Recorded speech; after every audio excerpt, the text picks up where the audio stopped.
Et pendant ce temps, les partis politiques sont en position d'occupation du terrain à l'UPC.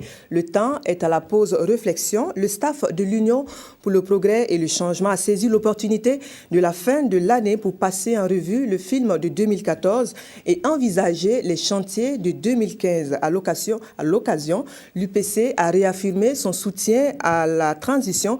Le point sur le sujet avec Maxime Zongo.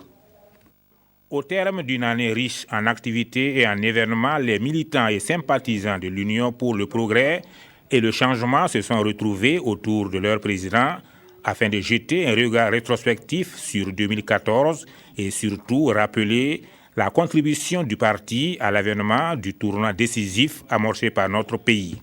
La transition voulue par tous et qui est en marche doit déboucher sur des élections libres et transparentes qui consacreront le retour de notre pays à la légalité constitutionnelle. Notre parti réaffirme ici son soutien et ses encouragements aux autorités, au gouvernement et aux structures de la transition.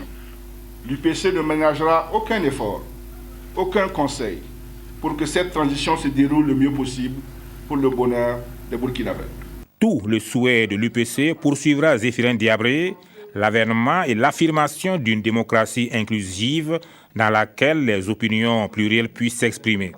Une démocratie qui consacre effectivement la séparation des pouvoirs.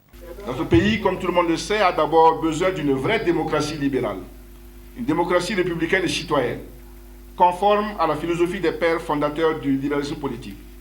Une démocratie dans laquelle toutes les opinions, qu'elles soient de gauche, du centre ou de droite, pourront s'exprimer et compétir librement sur des bases égalitaires pour la conquête du pouvoir. Le président de l'UPC, qui a eu une pensée particulière à l'endroit de la jeunesse, a souhaité que celle-ci demeure le fer de lance de la construction du pays. En cela, un changement de mentalité s'impose. Pour lui, la jeunesse doit se convaincre qu'elle ne doit pas tout attendre de l'État. Elle devrait plutôt renouer avec les vertus de la liberté d'entreprendre, fournir une classe d'entrepreneurs créateurs de richesses. Le Burkina nouveau que l'UPC appelle de tous ses vœux, un peuple héroïque,